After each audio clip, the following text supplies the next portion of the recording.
Ingredients: carrot. Gotta respect that. Damn, Gina! What is that? Oh, it's the sloppy Jessica. Mac and cheese, chili pizza on a bun. It's everything I've wanted to eat for the last 48 hours. Hey, what's up guys? Welcome back to Binging with Babish, where this week we're taking a look at the single carrot from Brooklyn Nine-Nine. First, we're going to take a single baby carrot, give it a good looking at, appreciate it, all of its curves and complexities. Let's see how it tastes. Oh wow, it tastes exactly like a carrot. Screw this, let's make the Sloppy Jessica. The Sloppy Jessica is Tina's abomination that combines chili, macaroni and cheese, and pizza on a bun. So we've made chili a few times on the show before, so we're gonna make a relatively basic chili. We're starting with the usual routine of soaking some dried ancho chilies in boiling water for 10 minutes before adding a few teaspoons each of cumin, ground coriander seed, paprika, 1 or 2 canned chipotles in adobo sauce, depending on your level of heat tolerance, and blend the whole thing together to make chili paste. Then we're going to brown some ground round. I'm kidding, this is probably chuck. It's more fun to say though. Then in the fat from the beef, we're going to saute some onions, add some garlic, add some tomatoes, add the chili paste, and there you go.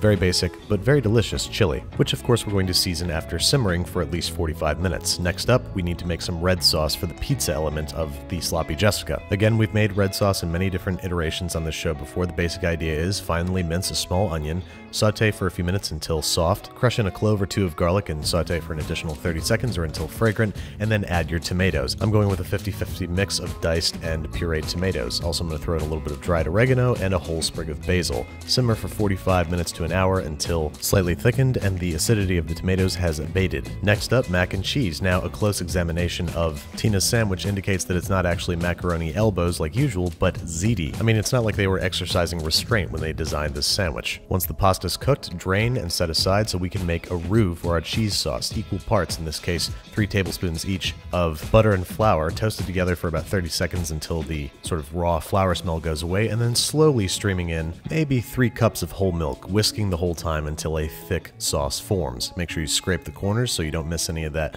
roux hiding out. Whisk until thoroughly combined and starting to thicken. Add a little bit of dried mustard, a few dashes of hot sauce if you're feeling frisky. Keep whisking as the mixture heats up, and then it's time to add the cheese. I'm going with a solid pound of grated yellow cheddar along with maybe 4 or 5 ounces of grated Parmesan. Adjust as necessary for optimal cheesiness before adding the pasta to the mixture and mixing until evenly coated, trying very, very hard not to eat the whole thing in one sitting. Of course, season with salt and pepper before serving, or stuffing into a sandwich. Pizza is listed as a component to this sandwich, so I'm thinking we make French bread pizza as our sandwich scaffolding. And the way I like to make my French bread pizza is starting with a layer of mozzarella, then hitting it with the sauce, thus preventing sauce bread saturation. And because I apparently don't give a shit about my health anymore, another layer of mozzarella and some freshly grated Parmesan placed into a 425-degree Fahrenheit oven. While that guy's going, we need to make chili mac. What is chili mac? Well, I'll tell ya. It's chili with macaroni and cheese. Just in case you thought it was like cold macaroni and cheese or something. Anyway, our French bread pizza's out the oven, so naturally it's time to top it with